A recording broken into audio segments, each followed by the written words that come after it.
Good morning, good afternoon, and good day wherever you may be joining us from. Welcome to another edition of the Digital Download, which which is is the longest the running longest. weekly business talk show on LinkedIn Live, now officially syndicated on the IBGN radio network. Well done, Adam. Excellent. You've been practicing. It's only taken Good 2 job. years. 2 years, that's all. 2 years.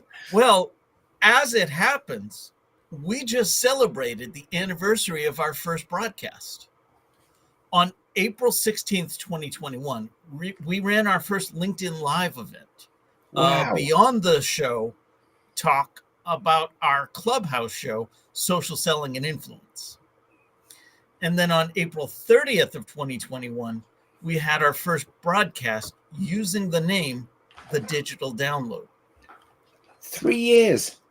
3 full years completed. Wow. We're now entering our 4th year of broadcasting. That's exciting. Wow, that's amazing, isn't it? Yeah, which cool. makes us the longest running weekly business talk show on LinkedIn Live. It does, doesn't it? Who knew? Absolutely. Well, who knew? Everybody knew, actually. Everybody knew. Yeah. Yes, exactly. So today we're transforming organizations via career architecture. We have a special guest, Kayvon Touran, to help us with the discussion. With an extensive background in startups, launching and building several, Kayvon now serves as CEO and co-founder of Zal AI, helping organizations re-image their talent management programs. But before we bring Kayvon on, let's go around the set and introduce everyone. While we're doing that, why don't you in the audience reach out to a friend, ping them, and have them join us? We strive to make the digital download an interactive experience. Audience participation is highly encouraged. Okay, so with that, introductions. Adam, would you kick us off, please? I'd love to. I must say that I'm very much looking forward to having Kayvon on the show. I don't care about what he does. You know, I'm meeting him for the first time, and you saw behind him, he's got loads of guitars hanging up. So we're like brothers. Anyway, I'm Adam Gray. I'm co-founder of DLA Ignite, and I'm delighted to be part of the longest-running weekly business talk show on LinkedIn Live because it's, I think it's an incredible achievement, isn't it? 3 years of doing this. Absolutely. It's my favorite part of the week.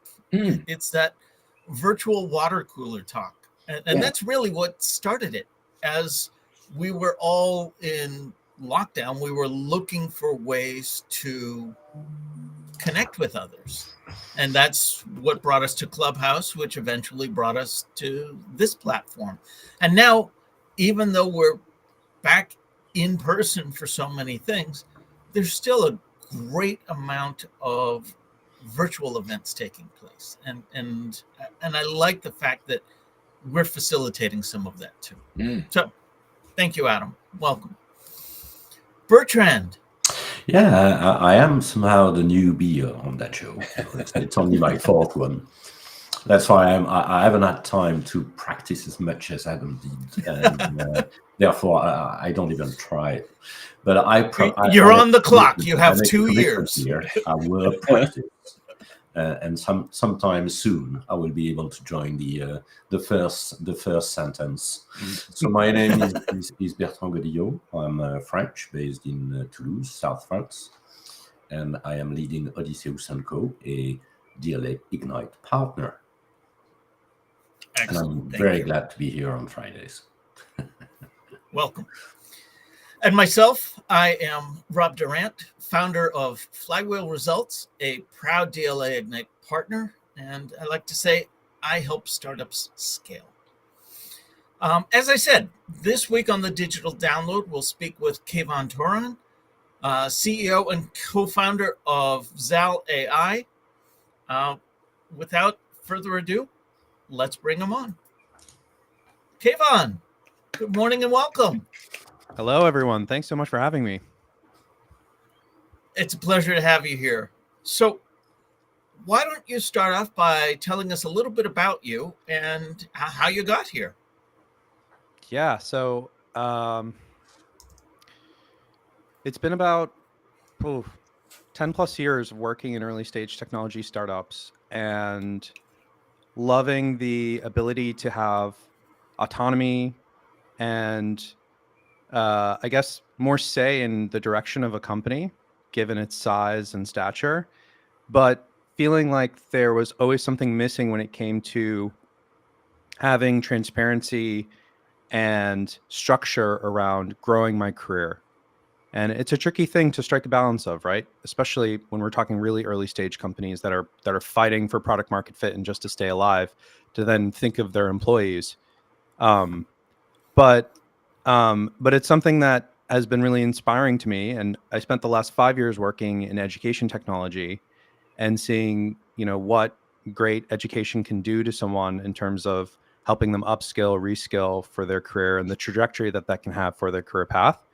And so I kind of stumbled across this opportunity and found two amazing co-founders. And we decided to take the plunge together to start Zal AI. So that's a really, really high level of sort of how we got here. And I'm happy to go deeper and talk about all of it. Excellent. Well, we're glad to have you here. Thank you. Yeah. Let's start with a foundational question. What do you mean when we say career architecture? Yeah, that's a good question. It's this idea of thinking of, for example, a job description and thinking about the building blocks of that job description and what it means to be sort of requisite with that role. And so when I talk about career architecture, I'm talking about, let's take a job description. Let's parse that out for all the skills and competencies, the building blocks of what will make someone successful in that job. And then let's think about those skills and competencies as it relates to the laddering and the levels within a career path at an organization. And the power of thinking in terms of that and thinking more in terms of like a skills-based organization is not just in terms of how talent management can work, right? By having someone say, look, here are the skills and competencies that I'm really good at, and here are the ones I'm interested in learning, and how do I bridge that gap with learning and development, but also in terms of hiring and making sure that the person that you're hiring isn't just someone who's coming in based off of the title of the job, but actually understands the roles and responsibilities of that position based on the skills that they need to exemplify and express to be successful. And so what I've found is that a lot of the companies that I've worked for struggle to do this. It's hard work. And so, but it's very important work when it comes to actually being able to hire effectively, upskill effectively, retain effectively, engage effectively for your workforce. And so that's what I talk about when I say career architecture. Excellent. I heard you say a skills-based organization. We have a LinkedIn Learning subscription. Isn't that enough? Yeah. I've got no disrespect to LinkedIn. I mean, I've got issues with LinkedIn Learning. Look, like I think, and it's funny because I've worked at a number of companies that have given me that line, Rob, where it's like, oh, you want to become, you're a salesperson and you want to become a senior AE, or you want to become a manager of, like, did you check out LinkedIn Learning? We've got a subscription. It's like, go hunt in the cavern for, go look through the cacophony of noise to figure out which course is relevant for you. And oh, by the way, there's no way of really actually understanding if after you've taken that course, you can now, do the thing that you learned, and your manager doesn't care because they didn't actually watch that. They didn't have any part of picking out what course you should take. And it just all feels kind of like lip service, honestly, when it comes to something like that. That's been my experience. And I think some organizations do a better job of curating large platforms like that. But this is very near and dear to my heart because before I started Zal, I actually built a lifelong learning platform at my last company that I co-created with the CEO. And we actually set out to solve some of the challenges that we see with things like LinkedIn Learning, Coursera, edX. But that organization was very focused in working directly with universities. What I thought was sort of the big problem to solve is working directly with the organizations, the companies themselves, and almost setting them up to be ready to implement effective learning and development. It's sort of this contextualization layer that's been lacking. The world doesn't need another a Python 101 course. Like, we don't need more content. This isn't Netflix. We need better contextualization. We need better assessment. We need better measurement. And then we'll be able to precisely recommend, diagnose, and use the cacophony of content much more effectively. Things like LinkedIn Learning. So you got me started, Rob. Sorry. So can I pick up on something that you said there? So certainly in my experience and I've not ever run a large business that has required to hire many people, but from an outsider's perspective, as being hired into organizations and from seeing other people come and go from organizations, the problem often, as I perceive it, is ignorance in the organization. So they have a job description, they've hired somebody based on that job description. It hasn't worked out because they've hired exactly the wrong kind of person.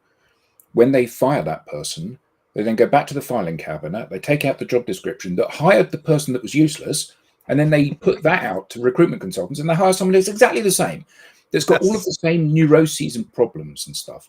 So how do we break that cycle? How do we break the cycle of me as a junior person hiring you as a senior person when I can't possibly comprehend the value that you should be bringing to the organization? How do we remap how organizations choose people, and then how do we make the people fit for purpose?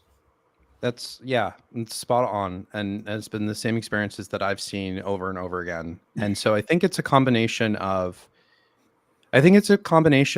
education and people coming together and sort of figuring that out. I can talk about that. As well as I think there's an opportunity for technology to help in regards to this. So in terms of the people coming together and figuring it out, or actually, let me start with the technology.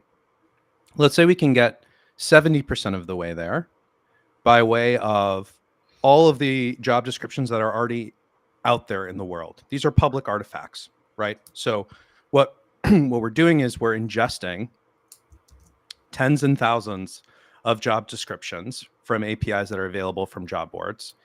And we can filter those based on industry, based on title. And what we're basically doing is we're averaging them, and we're making them as close as possible to an organization like yours to give you an average of, here's the skills, competencies, the things that you basically want as building blocks that represent the person that you're looking for. But that, in my opinion, only gets you, let's say, 70% of the way there. And that might even be generous. The rest of that is then, how do you bring together a hiring manager, maybe even the colleagues who are on that team, the people who are actually on the ground floor doing the work, maybe one individual in your company who's really, really good at the thing that you want to replicate, and an HR person, and collaborate on that and say, is this the right thing? Is it actually this skill? And what do we mean when we talk about this skill? And what's the expression of that in terms of behavior? And so that's been a process that's also very messy, typically, if it's even done at all.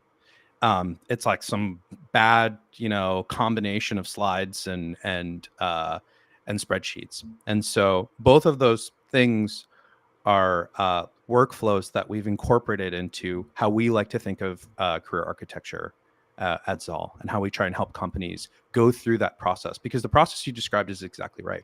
And I just want to add this too, because I think it's really important, and it's a mistake that I've made earlier in my career. It's a great quote. It's this idea that I think a lot of entrepreneurs get caught up in this idea that technology solves problems, and they're out there and they're pushing technology. I really subscribe to this idea that technology scales solutions, right? The thing that we're trying to solve for is that, like, when people come together and they're educated in this process and they have the time to dedicate to doing it, and they can wrangle together all the minds in their organization or outside knowledge to get this job done, it can be accomplished. So then the question is, how do we make that easier, and how do we streamline that with technology? And that was one of the things actually that got me really excited, that we have the ability to do this, and that we could help a lot of people at sort of the nexus of this problem. Because once you're able to do that, you can hire more effectively, you can train more effectively, you can retain, you can engage, all of the stuff that we love when it comes to great people management. So I was just making a note of what you said there. Technology doesn't solve problems, it scales solutions. I think that's a magnificent quote, because it absolutely sums up an issue that we are coming up against all the time, which is people think that I'll buy this piece of software and then all of a sudden we'll have pipeline. And actually you won't, because that's not the way the world works.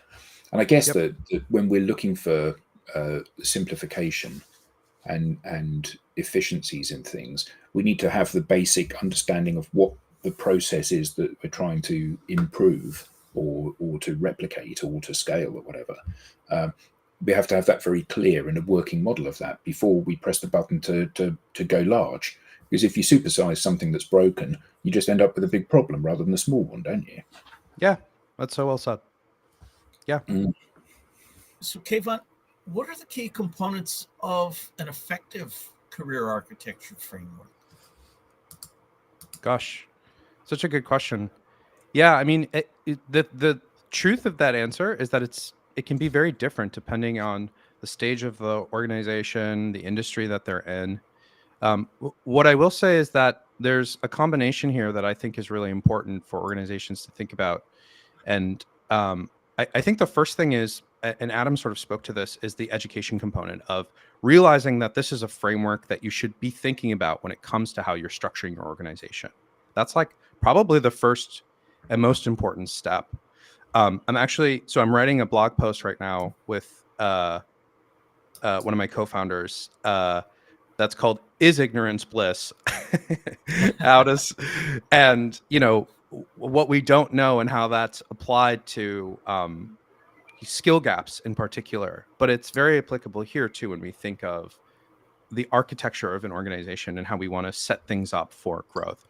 I think what we've seen is that a lot of companies, as they're cresting over, let's say, 100 employees, that's just like the very bottom of sort of like where this could be applicable for them to start thinking of. And there are organizations that are, for example, like a service-based organization, an agency model with billable hours. It's incredibly important for them to manage their workforce and the time of that workforce, because that's the whole business. And so they might be thinking about these things earlier. But let's say like a organization of 100 people, they're just starting to think about the compliance impact of their organization, its size, and needing to have more structure in terms of talent development, et cetera, hiring practice, et cetera.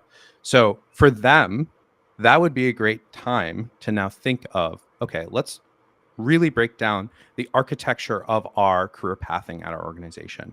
So let's look at all the roles as they relate to one another. Let's think of within a particular career path, just linear, like in a linear sense within one department. Take one job like account executive and how that ratchets up through the levels. What is the bundle of skill and competency that's requisite with each one of those roles? How do they relate to one another? And now let's think about, for the gaps between those roles, what are the things that need to happen? So of course it might be performance goals, but it might also be, things that we must learn. And for the things that we must learn, or for the performance goals, how are we applying our learning and development program to meet that gap for these individuals, so that we're not necessarily helping everyone move up that funnel, because that's not also the goal of every individual, but we're helping all of our employees feel supported and fulfilled in the work that they're doing. And that even if they want to stay, for example, at their current level, that they can continue to get better and better at it, like a little bit at a time. I mean, I think that's what we as humans find valuable in a career. You don't need to be a craftsman to sort of benefit from that like ikigai type of thinking. Like, we just want to feel that we're not, I guess, completely static. We want to feel some dynamic feeling when we're at work. And so, yeah, those are just some ideas laying out some foundation of how we could start thinking about this. And it's surprising that it isn't more commonplace. But it strikes me that this is a business rather than an individual problem primarily, isn't it? Because most of the companies that I've worked at have promoted people either because the person was potentially going to leave.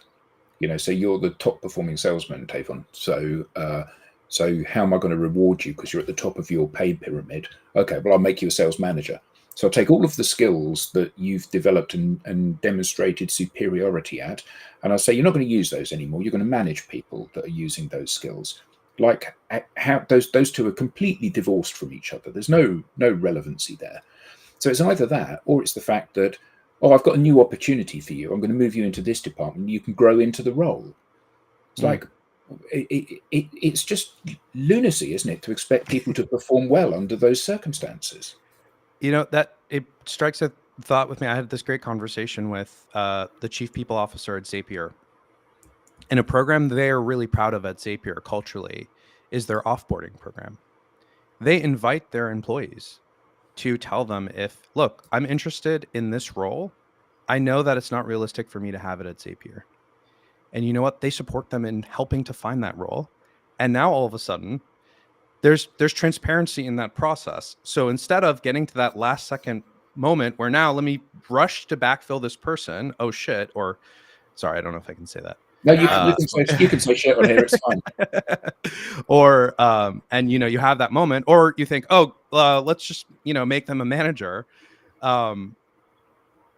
There's a little bit more transparency in the process that I think you're right. It is an organizational problem. It's a cultural problem. It's that's how we've always kind of done it way. And look, I understand. I'm not like delusioned in thinking that the purpose of HR is in service of the organization, in service of the company. But I think the greater point is that by doing well in this regard, you are actually doing a good service to the company. And you might have to like veer to the left first to go back on course to that mission.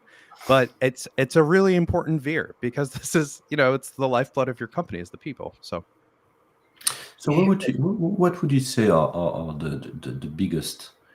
the biggest challenges, I would say, because I fully agree with what you just said, and I think it's kind of common sense that if you do your work correctly as an HR, then you are serving the company. So what part of change management does that require? Yeah, it's a great question. And change management is one of those things too that, like, going back to like technology, like that's a hard problem to solve with technology. And so I think that that's a combination of like your company, your brand, the content that you're putting out there, the mission behind what you're trying to do. And the nice thing is, I think at the end of the day, this type of change management, there are a lot of professionals in the workplace that understand and value it. That's been my experience. I've spoken to hundreds of L&D leaders, and I'd say by and large, a lot of them are passionate about this idea, because they're doing that role because they want to help people grow. They want to see people find fulfillment, be successful in their work. And so I think the change management, there's a few different people that I think it's tricky to educate this piece on, to really get this to work. One is the managers, and maybe we can hone in on that a little bit. I think a lot of managers don't understand the value of this work, which is ironic because it's to their benefit. And it's weird because I felt this experience myself. So I was, let's say, I was a product manager at my last company. I went to my boss and I sort of said, "Look, I'm interested in becoming a senior product manager." And I would get this hand wavy response of, "Well, you show up and you work hard," and that drove me insane.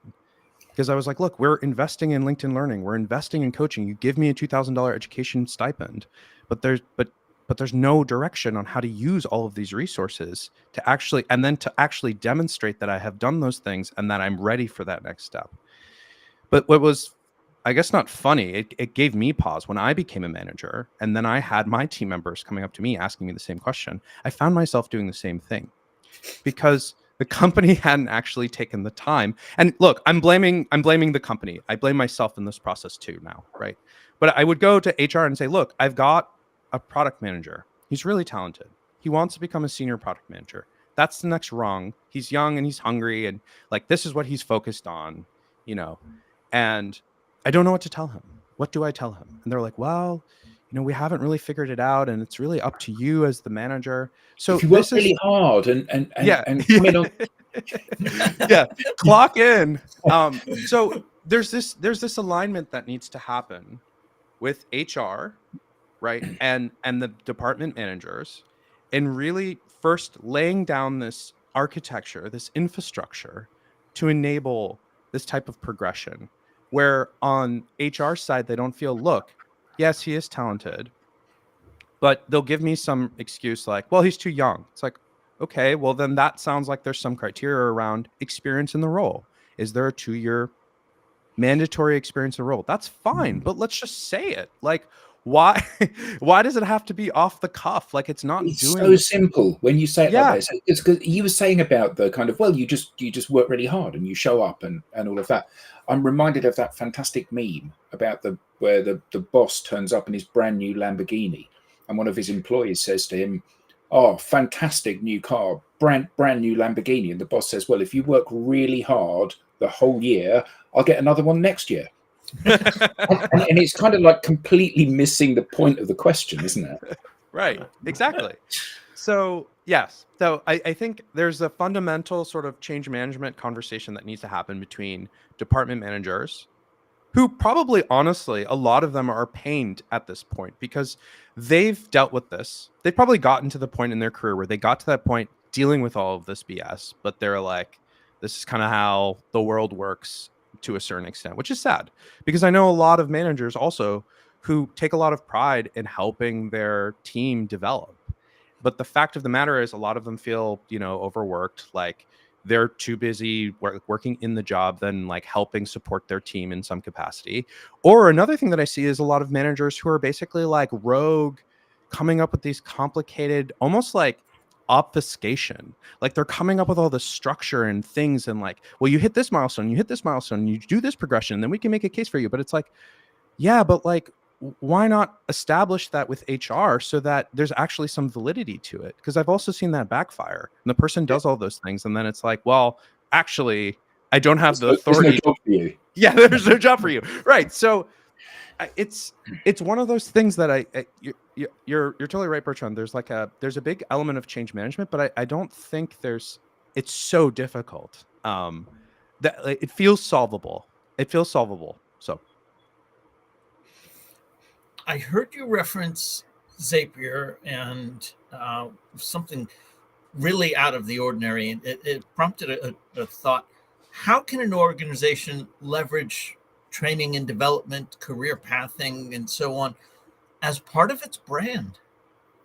Yeah, it's such a great question, Rob. Like, it's surprising because for me, my thinking is, like looking at the market, and again, like my experience truthfully is like very focused on like tech. So because that's been like the industry that I've worked in. When I think of like what this market has looked like in terms of benefits and people, like let's think about these trends. Like Google introduces like, and let's use them as like the obvious example. Like think of all the benefits they introduce for their people, the beanbag chairs and the like incredible food that's available to the staff and the incredible medical, on and on and on and on, kind of like a gold standard. What did we see in the market? Well, for startups to compete with those larger companies, there's a trickle down of those benefits. And they can't introduce all of them, obviously. That's one of the competitive advantages of being Google and being able to attract talent and also being able to pay very large salaries. But it's a part of just this trickle down. It's natural. How do I compete with Google, Facebook, Netflix, etc. when it comes to hiring? I need to incorporate some combination of some of these benefits. I would argue that the career pathing and the talent management that those larger organizations offer and the structure they offer, and they are very structured and they do have good career pathing benefits, that there's going to be a trickle down over time to smaller companies that feel like they need to have this to be able to compete, because I believe it's a benefit that employees are going to demand. I think it's a generational thing as well, with the younger generation coming into the workforce. I think that we've been thinking about this for a long time also, from especially younger workers coming out of a university system where they're used to having guidance in terms of the things that they need to work on and improve on, and then finding themselves in the workplace and it's like a Wild West. I just think there are just too many things kind of connecting there that this is going to be really important for all companies to really think about and adopt. To your point, I think it could become a big part of someone's brand. And it is at companies like Zapier, right? Because they're very open about things like their offboarding program, and it's incredible.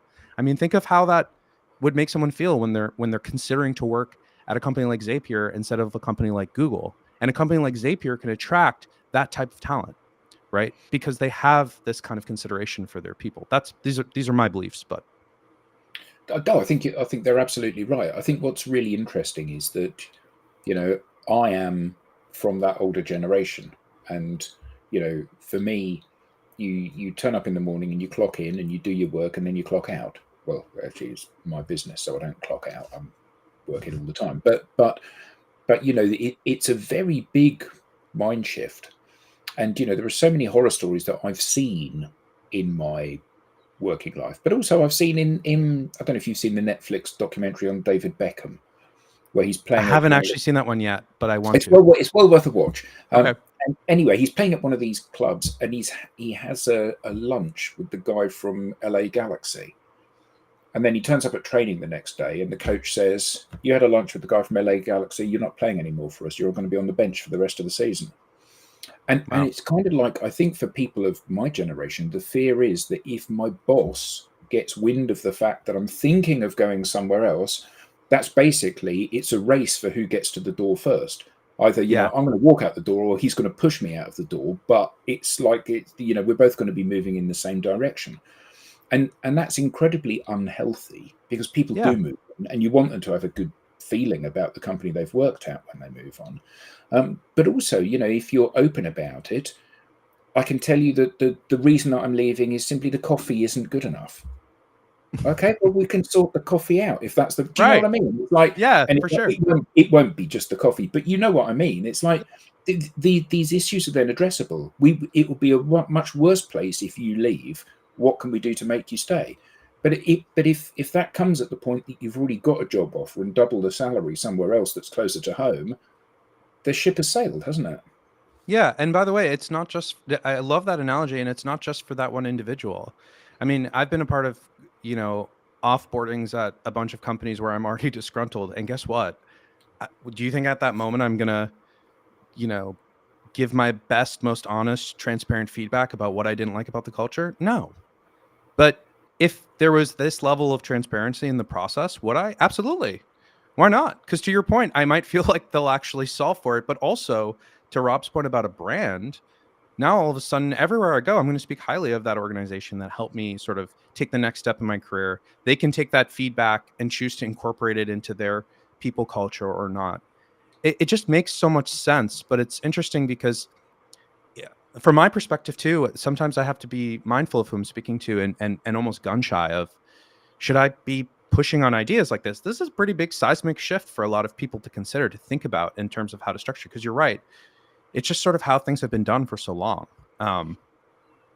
But you can't get a little bit pregnant, can you? You've got to set the expectation of where you're going. This is what we're trying to achieve, and actually the change starts now. So, when we're hiring people and when we're setting up processes and when we're deciding on a vision for how we're going to execute within this particular division of the organization or this dysfunction within the organization, this is what good looks like. Yeah. And I think so often people go through, I mean, we see it because we deal a lot with sales departments, and they're trying to put a Band-Aid on something which is fundamentally broken. Yes. I love jokes as analogies. It's like the guy that's driving through a strange town and he winds the window down and he says, "Can you tell me how to get to Main Street?" And the guy says, "Well, I wouldn't start from here if I were you." And actually, that's where most organizations find themselves, isn't it? They've got these processes that have been built up over years or decades or even, generations. And that's just how we do it here. Yeah. And actually, we need to start, in many cases, with a completely clean sheet, don't we? I think so. Yeah. Yeah. So I heard you say the first step is acknowledging that you have a problem. That sounds rather familiar, but we'll move past that. Next, I heard you say that about 70% of the way there is gleaned from publicly available information. It's somewhat the same for everyone. What does that other 30% look like, or what could that other 30% look like? Realizing, of course, that it's going to be customized for each organization, but can you give us still some generalizations about what that might look like for a given company? Yeah, I mean, I think it's a combination of, we were talking about this briefly, but basically truly understanding the nuance of the role is what's, like, I think, so valuable. And when we and so the process would look like, for example, an HR manager has this 70% already defined and visualized, and then they can share that with a subject matter expert within the company. They can share it with the department manager. They could share it potentially with an employee that they sort of want to replicate in terms of skill profile. And you can think of it as almost like a collaborative process where you could share that visualization with them, and then they could edit it by saying, or make suggested changes by saying, hey, these are the things that I think are missing here, or here are some things that you've included that I actually think are not requisite, that are not important. And so it's a very collaborative process. What we found, though, and then pulling the thread on that process, is that a lot of the individuals I just mentioned, the manager, the subject matter expert, the star player, they don't really understand what they're doing. And so creating a highly guided experience for them that is essentially like explaining step by step what they have to do, and also allowing this process to be done asynchronously, are two things that are very valuable. Because typically what this process looks like is someone from HR trying to sit down in a series of painful meetings with a bunch of people, asking them to look at something and on the fly react to it, and then them say, well, I don't know if that's right, or I don't know if that's wrong. And so it doesn't the whole thing becomes more painful than it has to be. And so we've just created a series of workflows and collaboration software that makes that process a lot easier. At least that's what we think makes that process easier. But again, the way to solve for that is it comes down to people and taking time. It's just a matter of, a lot of organizations don't have the know-how, or they don't have the time to do it. And so we help facilitate that with software. I love that you said the top performers, because my experiences with Fortune 50 organizations, all the way down to startups of a handful, is typically, well, first of all, if it's not already using 100% of the publicly available information, oh, it worked here, it must work there. Even if they do start to customize it, what they'll do is they'll reach out to, do you have any friends or family that want to work here? Well, right. We don't like how you're working here. Why would we want to hire more of you? So, or, yeah. You said, let's take a look at some of the top performers. But again, you said these top performers very often don't know how they do it. Yeah. It's that, what is that? Unconscious competence. So it's about mapping these My old things drinking out. buddy. Yeah. So we map these things out, and I think this is a critically important step that organizations miss. We teach the hiring managers how to screen for the things that we're looking for. Yeah. And this is where I've brought academia into the workplace on more than one occasion. I never knew about this thing called rubrics. They were things my kids brought home for their homework and projects and whatever. And then I started teaching in public schools, and I get, not only do I get it, I love it, but it was locked in academia.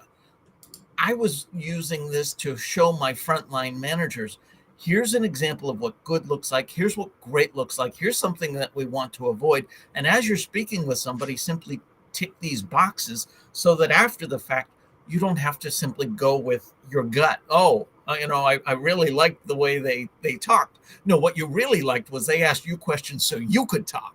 They didn't tick off any of these boxes.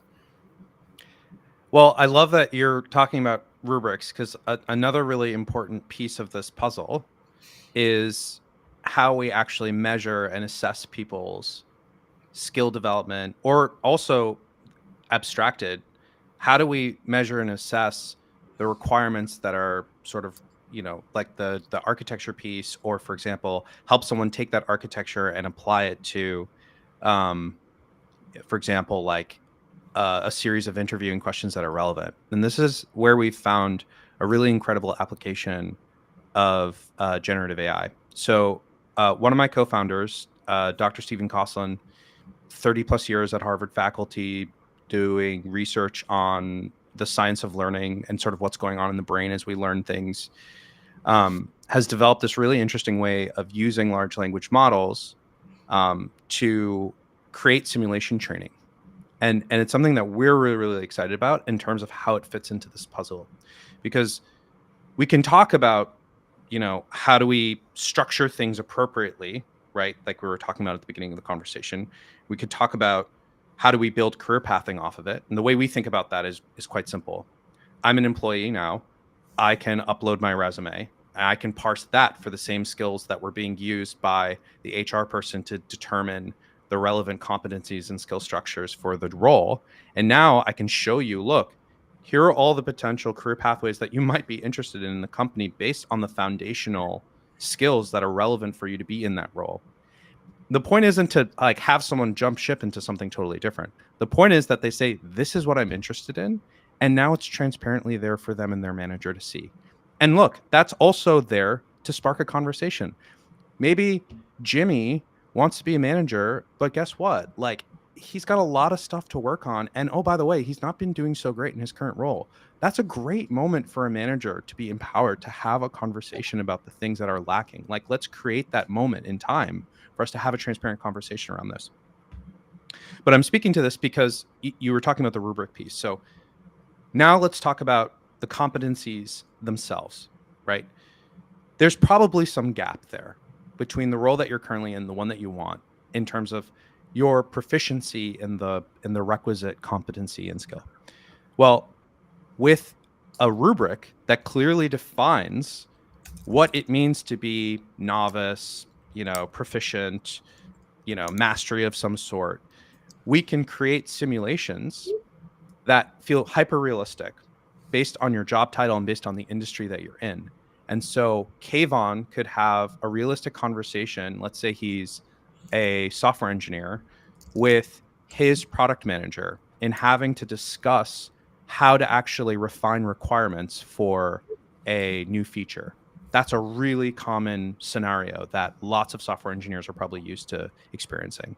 And so how can we then analyze that transcript, that interaction, based off that proficiency rubric to say, look, based on the rubric and how you responded, because the AI is going to be the product manager and Kayvon, you'll just be yourself as a software engineer. And we see how you deal with this dynamic scenario. Here's how you performed. Here's where you were lacking. And if you have a learning catalog, here's the course or the coach or the person we recommend you speak with or the thing you should learn in order to improve that. And oh, by the way, that's all transparently available to your manager so that they can see what you're doing through your professional development. So that's like one really targeted example of using a rubric. But you're right, Rob. The same technology could be used, for example, for a manager to do a simulation training to basically talk with a future candidate. And you could even flip it around. There are so many cool things you could do with that, right? How about we flip it around? Manager, I want you to be the applicant. The AI is going to ask you some questions. Which ones, were good based on your perception? Which ones were bad? Why were they good? Why were they bad? There's such an amazing opportunity, I think, right now with some of these technologies to not just do rote automation or oh yeah, you just click this button and everything's up, but actual human augmentation of how we think about these processes and breaking them down and doing a rethink on how we do some of these things. I think there's incredible opportunity out there for that. So you got me started again. I think I can see it, but I want to get your take on this. Something you said just sparked that. How does the concept of this career architecture support an organization's DEI, diversity, equity, and inclusion efforts? I mean, that's been a big part of it since day one too for me. I mean, I think having this transparency in the infrastructure that we're talking about and being able to transparently show all these things is a big part of DE&I, because without it, and by having sort of an obfuscated process, you know, how can you actually have a true meritocracy in terms of promotion? I mean, because it's just when it's a black box and that person got promoted and that one didn't, I mean, how is that equitable in any sense? I think the point is we're not saying that if you do these things, you get promoted. I think the point is that this is an objective data point. Here are their performance. That's always been part of the case. But here's also another data point, an objective data point in terms of here are all the things that they were supposed to learn on top of doing their job. Here are all the things they did to learn it. And here are some amazing assessments that they took that they actually had the closest thing possible as doing the job, right? That we could basically create as another data point to then consider them. And then you could stack up those people and say, you know, which one is most fit for the next step in their career at this company. That's sort of the vision for how that process could work.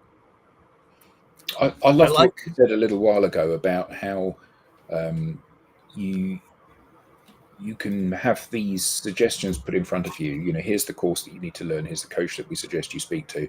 And then your manager gets to see that you're doing that. So your manager has said to you, look, Kayvon, you're not performing particularly well in these areas. And then a week later, I can see that you're doing something to address that you've taken the learning things and you've spoken to a coach about this or a counselor or whatever it may be. And that's just incredibly open and helpful to people, isn't it? Both the company and the individual. Yes, and I think there's a secret sauce here in terms of how do we directionally align the organization's strategic goals with the individual career goals of an employee, right? Like that's where I think there's like a magic type moment to happen. And it's, you know, that's a big problem that we're thinking about actively in terms of how to apply all of these concepts that we're talking about. The three core pillars of what we're doing is career architecture, pathing, assessment.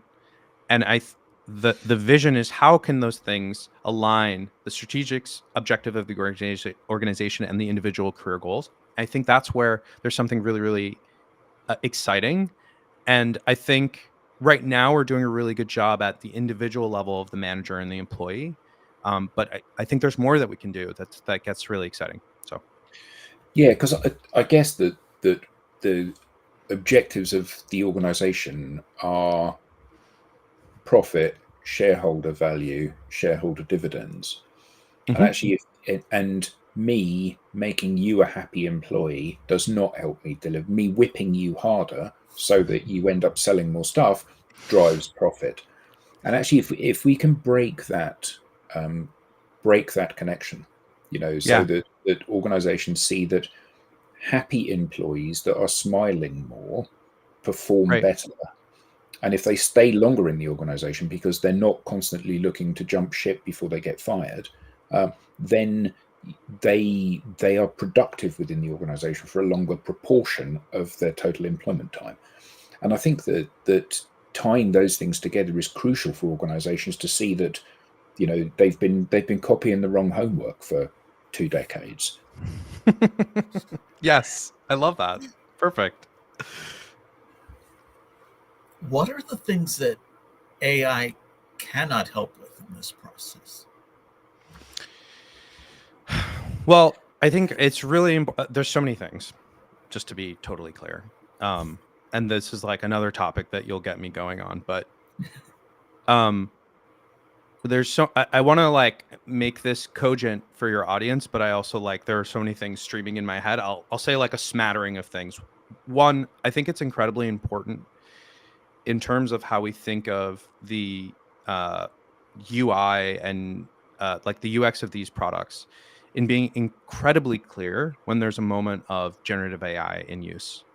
And I think a lot of people think, well, it'd be obvious if I'm talking to a chatbot. Well, I think some of the more powerful applications of generative AI are when they're much more subtle.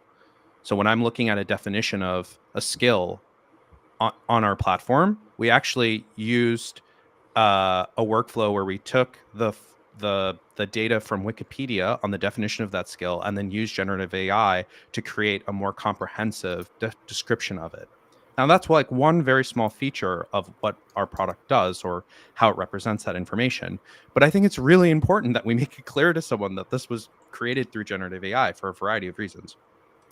So that's one thing. I think AI's limitation is that, as we know, there's a level of hallucination, there's a level of discrepancy in what the output is. And so we need to be like really apparent, and therefore we need to be apparent to the end user about like when we're using generative AI. So that's like one of the things that I think is a big limitation. I think another big limitation is that we shouldn't fool ourselves into thinking that just because an AI makes a recommendation, that's necessarily the end all be all, and we stop there. For all of the things that we're talking about, especially for something like assessment, because assessment is so important, in my opinion, you don't want the end result to just be completely produced by a machine. You want the end result to help a human make a more informed decision around some of these things. So it becomes a data point in the conversation. It doesn't become the conversation. So I think that's a major limitation that we should be careful about. And I think that's really important. Another really important thing is when we think of the ethics of like AI and applications. So it's been proven if you give artificial intelligence or I forget if it was ChatGPT in particular, but if you give a large language model a name or a gender and a role and tell it like what this person should earn, it can be different if you give it a name of a particular ethnic background or you tell it that you're female in a STEM field. Or there are lots of more specific examples and I'm kind of botching it. But so for us, it becomes really important then that we're not feeding that information into the large language model's consideration as far as how it's producing either the assessment, but also a result and an analysis on that assessment. And so, there are lots of things that we've uncovered in this process, not only from reading information, but also from building, which is like, I think really critical. If we're going to get an understanding of the limitations of this technology, then we need to be promoting people to start building with it, tinkering with it. And that's how I learn best. So that's a snapshot. There's more. Awesome. Kayvon, so many more questions, so much more that we could talk about. This has been a fascinating discussion, but we're coming up to the end. So tell us, how can people learn more and how can they get in touch with you? Yeah, I mean, go check out our LinkedIn page, zal.ai, zal.ai. You can also go to our website. It's the same URL. And also feel free to reach out to me, connect with me. The thing that gets me really excited about this company and the community that's available here is it's not just the learning and development or HR folks who are commonly thought of as sort of the stewards of a lot of the work that we're talking about. This is work that affects almost everyone in the workforce, right? So if you're an employee that's been frustrated by this process, if you're a manager that's been frustrated about professional development and upskilling their team, I would love to talk to you. I think it really energizes me to hear from these individuals because that's honestly one of the big things that keeps us going and keeps us excited about what we're doing, because we get to think and feel the impact that it can have in the workplace. So yeah, feel free to reach out to me. I'm an open book and I love talking to people. So yeah. Excellent. If you have something to say, we want to hear from you. You can scan the QR code on screen or visit us at digitaldownload.live and fill out the Be Our Guest application form. On behalf of the panelists, to our guest Kayvon, to our audience, thank you all for being a part of the longest running weekly business talk show on LinkedIn Live. Until next time.